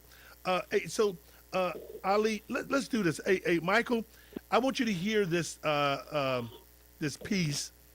Play some of this the conversation interview that we got from Nelly, and then I'm gonna have you to comment on it, Ali. For 15 years, nobody has ever called my office saying I want a St. Lunatic show. They've all called my office saying I want a Nelly show. Right. Meaning what? Meaning the money is for a Nelly show. Whether they come along or not, I get this same money. But if I take them with me, it costs me money. Facts. So for 15 years, you're not bringing in a dime. We went to the show because of Nelly. Then I make some of the shows, I might say Nelly and the St. Lunatics, just to try to keep the name hot. But if you look at the contract, it just says Nelly. They ain't signed the contract. Hey, hold it right there, Mike. What they signed the contract for. Hey, Mike, hold it right there. All right, I want you to comment on that. He makes the insinuation that you guys really brought none to the table, and that he was doing you guys a favor by allowing you to come and be a part of the show, because on the contract it just say Nelly, and you guys was like, all right, these are my guys. I'm gonna just let them tag along with me. That's how I'm interpreting that. Okay, now that clip goes on, and that's the part where it goes on, and he says, now when we get home from the tour, those guys get their money and they just go home. They don't take any money back and invest into our business. They don't pay any light bills into our business. Now, wait a minute. You done did a whole rant about how this is all yours. We've heard this a million times in the dressing room. Yeah, you did a whole rant how this is all yours. Okay, it's all yours. Don't nobody call her for ain't nobody never called for her. Okay. You know what I'm saying? Nobody called. Okay, cool. Now, we don't sign no contracts, right? That's what he said? Okay, so we're just employees at this point. We're just employees. So whatever grocery store that is in Detroit, you know what I'm saying, like, when you get your check, do you help, in St. Louis and Schnooks, do you help Schnooks pay the light bill? You're just an employee. When you got $80,000 and you throw us $4 grand, $3 grand, $2 grand to some people, you know what I'm saying? Now it's ours. When the show's coming in, it's all yours. The money's all yours. It's yours. It's yours. It's yours. Yet when the bills come, now it's our company. Oh, how does that work? Okay, so let me just make this clear, Ali. You're saying that when the bills are coming in, now all you guys got to pay on it. But when when he out there performing or get the contract, it's all individual. But he wants you guys to help pay all the expenses out of your money too. That's what you're saying? Because if you'd have kept that clip going, that's where he went next. Okay, hold on. Well, hey, Michael, do we still have more on that clip? Let's play some more, Michael. Past 15 years, that has something to do with me. They ain't signed their contract. Nan contract, it's in the paperwork. Ain't that what they say? In the streets. But I still do it. I take you out on the show. I pay you. It don't matter what I pay you, I'm paying you. We come off. Hold on, time out. Hold that right there. Hold that, Michael. Hold that. Now Nelly is saying it don't matter what he pay you. He pay you. Now that don't make sense to me, now, folks. I ain't a rocket scientist, but that is not making sense. It doesn't matter what I pay you, but I pay you. So y'all didn't have no agreement. Hold on. That's for a reason. Let me make this clear though. Or you're telling me y'all had no agreement on what you get a show. Is that what you're saying? He just can pay you whatever he wanted to pay. We can have an agreement. It don't make a difference. He still can do whatever he wants. We can say, I'm paying you $5. When he get back, he can be like, yo, take this 25 right now. I'm going to hit you with the shoot, boop, boop, boop, boop. Later on, boop, boop, boop, on the shoot, boop, boop, boop. I'm like, huh? What's the shoot, boop, boop? I thought I was getting 5. You know what I'm saying? That's no. What job do you go to? I got a wife and daughters and mortgage and, you know what I'm saying, schools to pay for. I don't know what I'm getting paid. So hold up. So you guys never had an agreement what you guys get paid per show? It's just whatever he wanted to pay you? At times we had. At times it was. Back in 2003, 4, 5. Once you go to 10, 11, 12, 13, 14, 15, even if it's $1,000, if it's $2,000, just say that and give us that. But my question though, you guys never had an agreement on the amount of money you was going to get paid once you perform? It fluctuate. It would fluctuate. It would just fluctuate to where it was, at one time it was, I thought it was, but it was, we'll do a show, he'll take this percentage and we'll get this percentage. You know what I'm saying? Then as the years went on, I guess, he wasn't as popular no more, so I started winging it. Okay, we're cool with that. Now, I'm saying I'd rather you say, I'm going to give you $5,000. I'd rather you don't even say that and just make it comfortable for yourself and say $3,000 instead of saying $5,000 and then not giving it to me. You know what I'm saying? Because my mindset is, I'm getting $5,000 and I don't get it. You know what I'm saying? Then he can tell me right before the show I'm getting $5,000, and then after the show, when I'm behind so many shows, 3 or 4, 5, 6, 7 shows, to where. So what was the Detroit show at? I was getting $5,000. Oh, well, it's all lumped in together now. I said, well, you don't know what you got. You don't know when you're getting paid. Then you sound ungrateful for even asking about it. If you're calling and ask about your money, you sound ungrateful. If you're asking how much you're getting paid, you sound ungrateful. So now, I mean, so oh my God. So and I don't know if it's still in the video. You can let it go some more. Hey, Michael, let it go some more. Let's hear some more. They get their money, they go home. They take their money home. Nobody pays studio fee. Nobody pay the structure, the infrastructure for our business where everybody get phone calls. Everybody use the office, but don't nobody pay their people in the office. Everybody use and get their shows. Everybody use the studio. Okay. Everybody, when they get their money, they go home. They don't put no money back into our business. Oh, now it's ours. Everybody use the office. They use they get they calls for their shows. Wait a minute, now we get calls for shows. Just in the beginning, you said ain't nobody called here for no show other than Nelly. So make it make sense to me. It don't make sense. So my question is this: how did y'all get to this point, man? When you guys put a lot of work out there, how did y'all get to this point where it got the trust wasn't there anymore? That you guys didn't feel good about one another. I mean, how do you guys do that? And I know I read something. I heard him one of his interviews, and he said that you guys, it's almost like he did you guys a favor, and then he probably because they didn't want to sign you guys. So in the interview, it said. They did not want to sign you, but he said, I'm not doing anything without them. That's the only reason why you guys got signed. They didn't want the Lunatics. And then talked about how there was a contract that was signed by D2. Is that the name of them? D2, some people call it D2. D2. That took had all your publishing rights that you signed over to them? Discuss that. Okay, so now it wasn't true that they didn't want to sign us. They didn't shop us. Once he got Recruiter Love out of Mason's old manager, Recruiter Mason said, Recruiter, still me to my game. Once he got Recruiter just pulled him out the group anyway. They never shopped the group. He just shopped Nelly.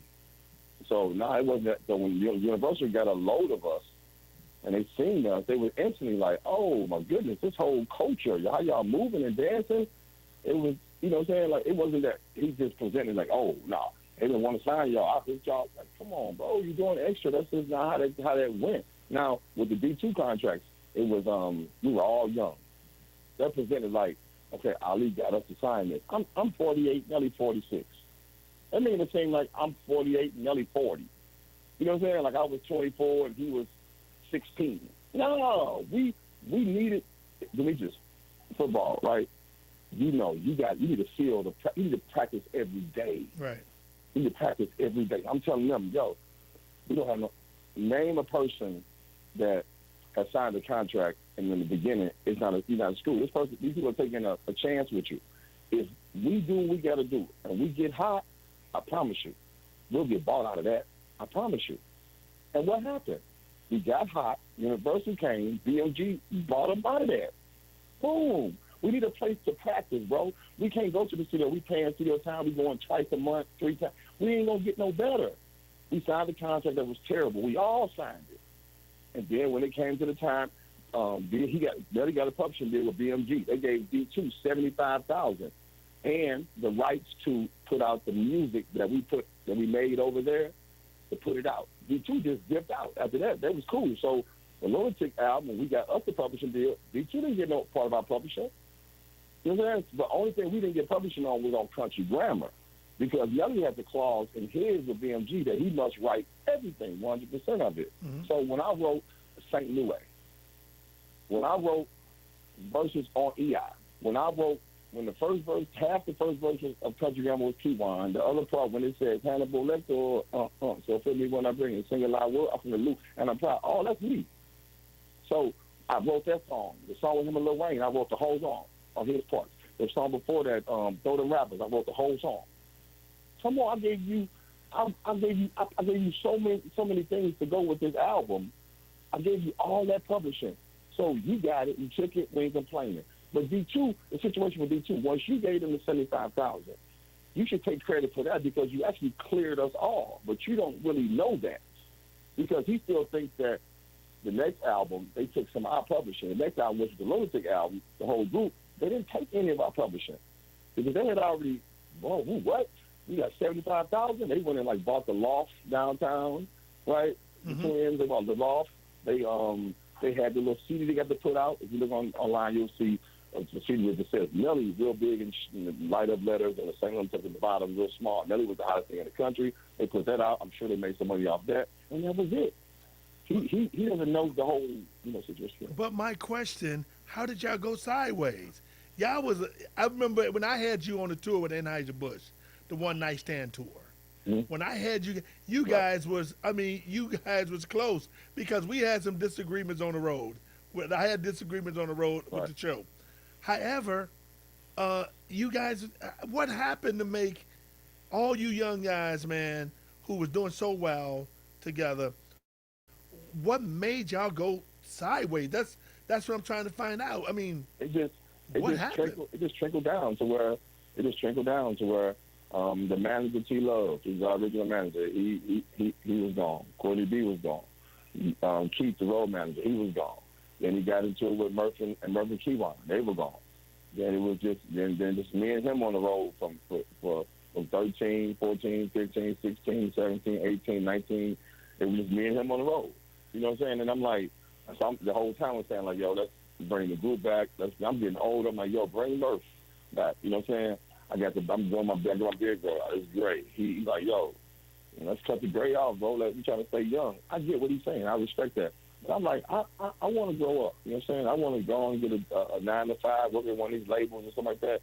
That's why I was trying to do that in 17, trying to, like, Right. get off this road. I can't stand hotels. I can't stand these things no more. So it's just a time period that just grew and grew and grew. But the bottom line with the answer question is that he set this up in a way that everything is around him. And then, like I said in the very beginning, in '99, we shouldn't do this solo deal first because it's going to put too much pressure on one man's back. He's eventually going to get tired of this, carrying everybody, but then you won't allow people to venture off and grow. You know what I'm saying? So everybody leaves broke. I'm not doing that. You know what I'm saying? Like, nah, help your friends get on. We can expand this thing. So you're telling me everybody that was working with y'all group, when they left the group, they left broke? I mean, so in other words, you're making a statement as if his first wish is that nobody can have nothing. No wish. His first wish would be that nobody else can have. Nobody else can have. So when you leave it. But I say I'm not understanding. First of all, if you guys had an agreement that y'all a team, regardless who brought the food to the table, if you guys all had a team, hey man, we're gonna work through this thing and we're gonna get it done, right?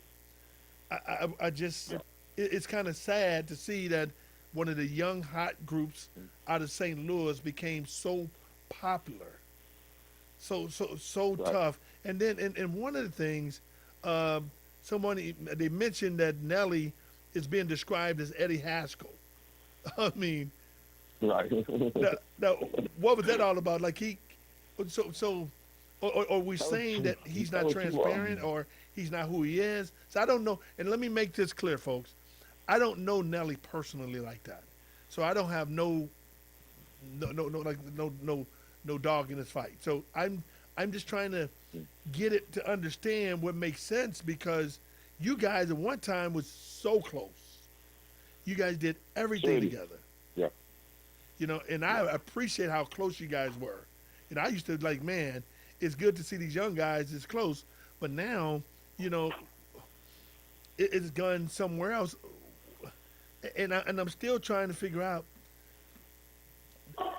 are we trying to say that since the success became so successful, Nelly became the focal point? Everybody had him as a focal point, as Nelly, the man. You guys was like the sidekicks, and he started treating you like the sidekicks. Is that what is that the Exactly. delusion? Is that the perception that you're trying to give That's everybody? That's the Eddie Haskell. That was Keywan's metaphor he used, or an analogy to describe him, and it wasn't even a diss. You know what I'm saying? Nelly would agree to it. Eddie Haskell. That's, you know, he comes to the house and Keywan's last name is Cleveland. Hey, Mrs. Cleveland. You know, go upstairs with Keywan. You want some liquor around the corner? Let's go. You know what I'm saying? That's just Nelly, who he is. You know what I'm saying? So that it was it. He said, yo, it was a group decision to put me out first. Shit, we roll with it. Now 20 years later, he's making it seem like, no, they lying. It wasn't no group decision. We didn't say that. You said that originally. You said this. You made the lie up. Now you're pointing the finger at us like we made the lie up. No, we took. It don't matter what you pay us. We took what you gave us.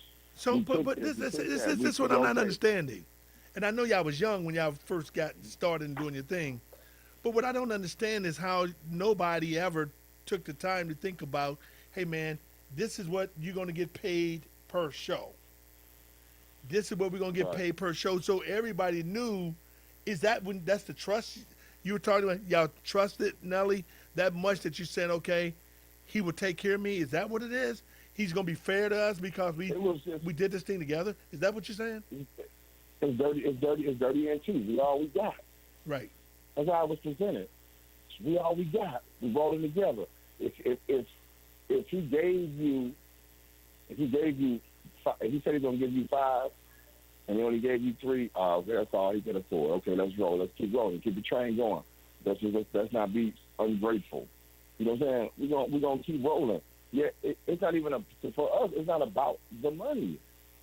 It's about you're painting a picture that we were just riding your coattail and waiting on you to pay us. Okay. We're setting up things. Now that's the clarity I needed right there.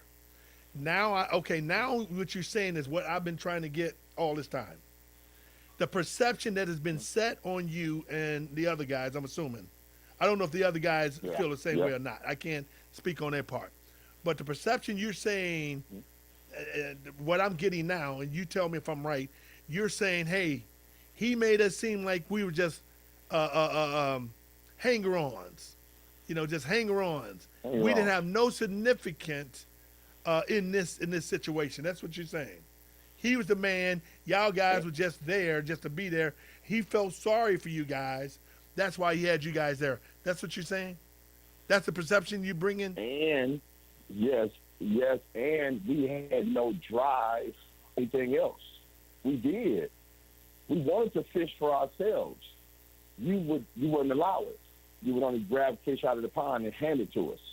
That's how you like to keep it. The contract easily could have been put in our name, too. It wouldn't have made no difference in the money, you know what I'm saying? But he didn't want that. He was guiding this ship, and he was in control of it. So he's presenting that we're just hanger-ons and we didn't have any drive. He got movies. He got movies he wanted to do. Murph, he had music, albums. I wanted to be able to work with the labels. I would go by myself. I wouldn't ask you to take me. I don't want you to hold my hand. I'm just saying don't call before I get there and say, yo, I know all these coming try to get a job. I ain't got nothing to do with it. I ain't got Oh, wow. So now now it's making sense. You're saying he never validated the point of you guys and supported you when you try to do something independently. Yeah, and I'm saying that, but I'm not even asking for you to validate me. Just don't call the job. If I'm going to have an interview, just don't call before I get there. Just don't do that. You ain't got to come with me. You ain't got to validate me. Just don't call before I get there and say. Okay, so you're saying he would make calls and tell him you're coming, but in other words, I'm not validating you. In other words, I don't have nothing to do with that. I ain't rolling like that. Right. But what would make him do that? But what would make him do that? Why would he do that? I'm not understanding what would make him do that if you wanted independence. Because with me, that was really with me. That's how he really treated me. Because I'm the big brother. I helped him write. I helped him this. I'm thinking, you don't want me to get my own, because I'm known for just going home. I'm a Cancer. I love being at home. I got a wife, my kids. I love just being at home. I felt like he didn't want me to venture off. Mm-hmm. It was okay for me I was living in Newtown at the time, just to be on the lake drinking beer with my buddies and just not doing, you know what I'm saying, just chilling. Like, if it's not I'm not going to the party downtown. We're not getting paid, man. I'm just not going to go hang out. I'm older. I don't want to do that anymore. So he knew my thing was, like, I want to do something different. And he knew he didn't want me doing something different. That was one part of it. He doesn't want, he's saying it, he doesn't want you making your own. Now, you can make, I thought you can make your own. He always said, he wants you to depend on him? Why would he want you to depend on him? Because the bigger you become, the bigger he become, the bigger he become, the bigger everybody else become. It makes no sense. Wow. It's people that do that, though. It's people that's like that just hold other people back. Sweetie, come here. So sorry. I want to plug this in. I don't want to lose you. No, that's him. Wow. That's him. I'm just amazed that you guys was that close, and for Nelly to try to stop you guys from eating don't make sense to me. I mean, because I know how I worked with you guys. You guys was close. You guys were real close at one time. Yes. I mean, and quite honestly, it's disappointing to see that you guys who put St. Louis on the map, you guys are the biggest rap group that ever came out of St. Louis. Ever. Mm-hmm. You know what I'm saying? Yep. And you know what? Grown men. And you know what's disappointing? I just saw that commercial, that Geico commercial. Shoot, there it is. What's those guys' name? Shoot, there it is. Scoop. Tag team. Think about this. You got tag teams still making commercials and making money. You got Nelly and the St. Lunatics should be still making money, ain't tripping. We got to stop Now, that. he just did. Hold on. Let me tell you this. He just did a Budweiser photo shoot, right? Yes. His own can. Right. Now, the can says navigation wood decorated on chrome, and it's candy painted, fans painted on the top of the can. Those are Kiwan's words. Up under it says, I'm from the blue and I'm proud. Those are my words. On the side it says country grammar. I wrote that part, country grammar, getting paid off this country grammar. Those are my words.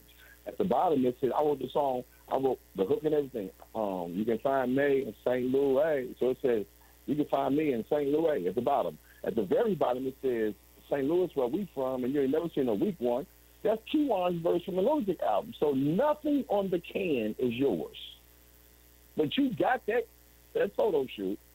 I don't want nothing. I promise you, I don't want anything. Kiwan went through a situation. He's a vegan, and he had a stroke, just off of pure,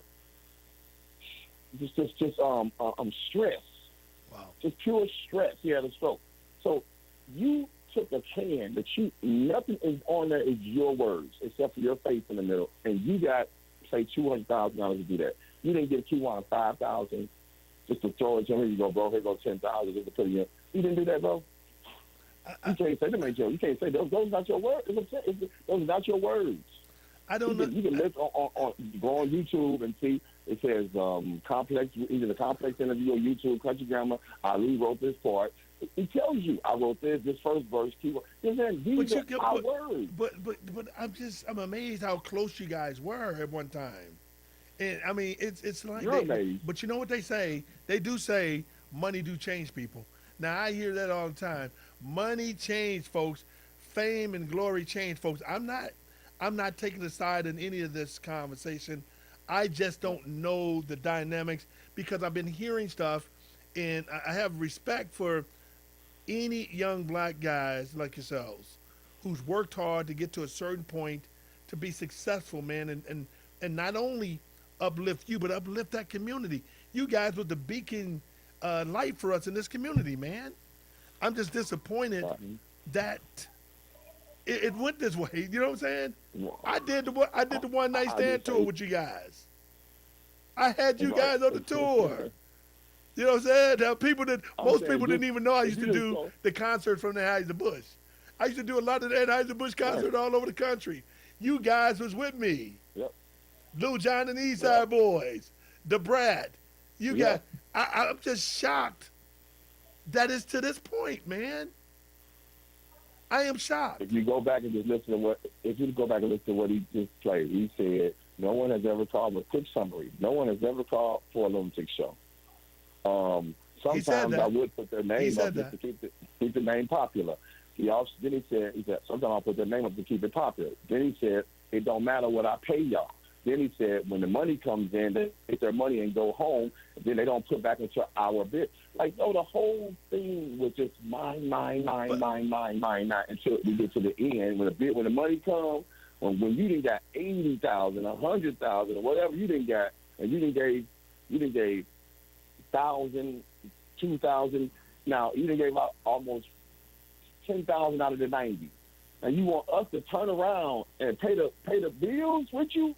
It's not. You already told us clearly. This is mine. It's my studio. But right at the end, nobody done put. And he said because people get called for shows. He just said we don't get. Oh. Hey, I can understand the frustration. You know what, man? If you feeling frustrated, you can imagine how I'm feeling. I'm feeling really frustrated and really disappointed. And I'm going to tell you why. Because regardless of how I feel about rap or don't feel about rap or whatever, I feel about anybody personally, I'm disappointed that you guys did not continue to make money with one another. That's easy to do. You know what? My man Jeff Rankford, who's my co-host, I'm going to tell you something. One thing about Jeff, if there's an opportunity. How you doing, Jeff? You there, Jeff? He's there somewhere. I am. I've been listening completely wrapped. Hey, Jeff. I'm here. Let me Jeff, just real quickly. We're running out of time. We got a couple minutes. Real quickly, tell them what kind of business relationship, without getting any particulars, how we work for one another if we got something going on with one another. Well, we try to share, And the most important thing, and I'm kind of with Ali on this, the most important thing is whoever is like, there's sometimes in a business relationship where DJ is just the most famous guy, right? And the rest of us are kind of, kind of tagging along. He didn't treat us that way. Right. Sometimes there's times when I'm the most famous guy, and I don't treat him like, it's just a partnership because we know that 1 + 1 = 4. And I know that's what you guys had. So, sometimes there's nothing you can do about it. The Beatles broke up. Simon and Garfunkel broke up. You're not the first guys to break up. But like DJ said, it's kind of like a divorce. Maybe it's necessary, but it's sad.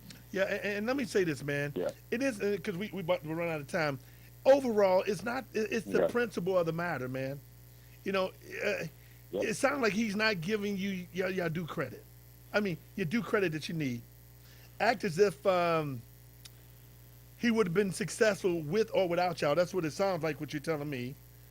But it's always been a collaborative effort, man, from the beginning. The Lunatics were relevant in the hip-hop culture. You know what I'm saying? Right. Remind us of the video, man. They need to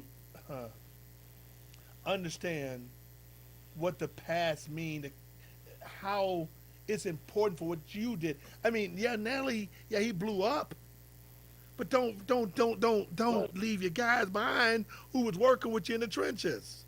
You know what I'm saying? It ain't no way, Ali, it ain't no way that I would go somewhere and leave Jeff behind. It ain't nowhere Jeff would go somewhere and leave me behind or JC behind. We don't roll like that. The bigger I am, the bigger Jeff is. The bigger Jeff is, the bigger I am. You know what I'm saying?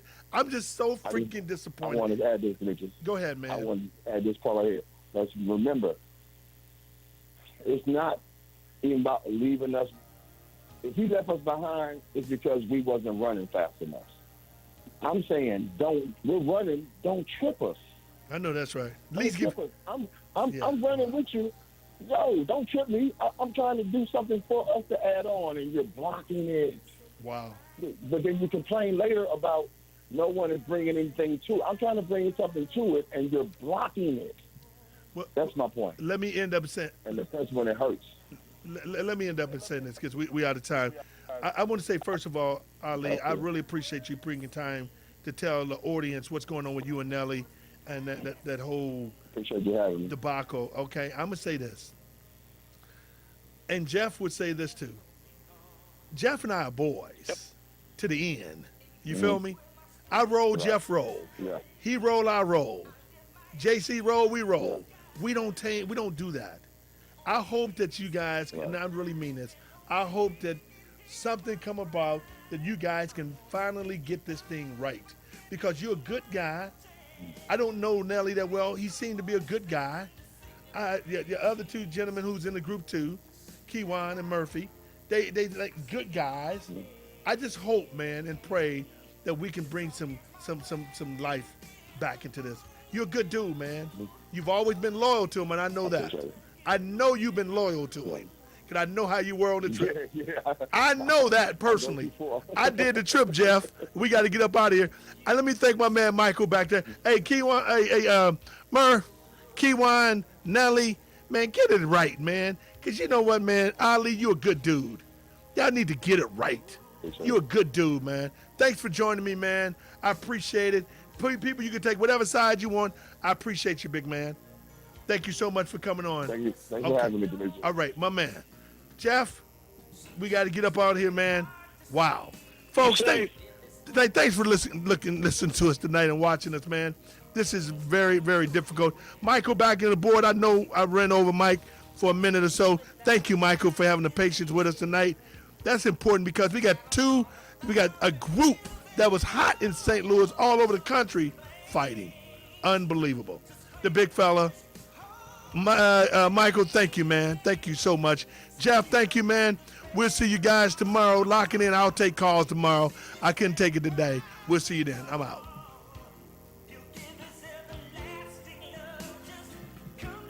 Visit Central Park Deli today and receive 10% off